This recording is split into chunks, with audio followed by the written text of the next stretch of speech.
Hey everybody. Today we're getting some more practice differentiating complicated functions. Here are the three problems we're going to do. These can all be done using some combination of four rules: the power rule, the product rule, the quotient rule, and the chain rule. So let's take just a second to review those essential rules. The power rule says that the derivative of x to the n is nx to the n minus 1 when n isn't 0. The product rule says the derivative of f times g is f prime g plus fg prime. The quotient rule says how to differentiate a quotient. I always remember this one with the silly rhyme, low d high minus high d low, draw the line and square below. Finally, the chain rule. The derivative of f of g of x is f prime of g of x times g prime of x. Roughly speaking, work from the outside in, differentiate the outermost function, keep the inside function the same, and then multiply by the derivative of the inside function. Problem 1. Differentiate x to the third minus 2 over 2x minus 1, the whole thing to the 1/3 power. So here we have a quotient inside of a 1/3 power. To differentiate this, we're going to need a quotient rule and a chain rule. Now, we're going to work from the outside in, so we're going to differentiate that 1/3 power first. The chain rule says that we essentially treat the inside of those parentheses as if it were just its own variable.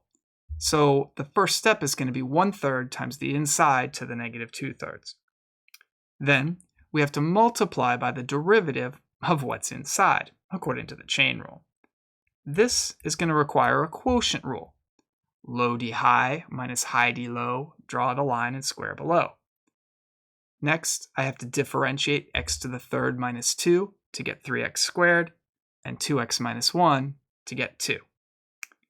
Now, when we're doing these by hand, typically we don't have to simplify our answers. It's just too much work to bother with. Problem 2. Differentiate y equals 5x plus 2 to the fourth times 7x squared plus 2x minus 8. This time, we have a product in which one factor is a composition. So we're going to have to do a chain rule inside a product rule.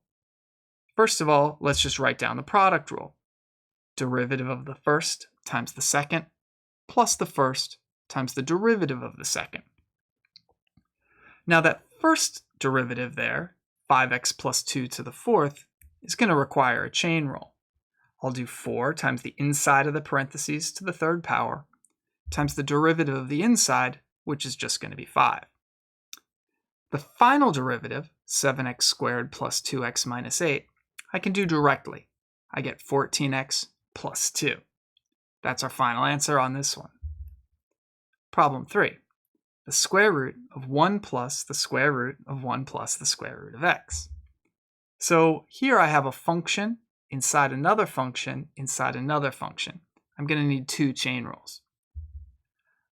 In this problem, it's going to help to rewrite those square roots as 1/2 powers. That way I can apply the power rule to each of those square roots, to each of those 1/2 powers. Again, I'm going to work from the outside in. So I'm going to start by differentiating that outermost 1/2 power. 1/2 times the bracket to the negative 1/2 times the derivative of what's inside the bracket. That's the chain rule. Now, to differentiate inside that bracket. The derivative of 1 is going to be 0, so I'm just going to get 1/2 times the parenthesis to the negative 1/2 times the derivative of the parenthesis. Finally, I have to evaluate the derivative of 1 plus x to the 1/2, and that's just 1/2 x to the negative 1/2.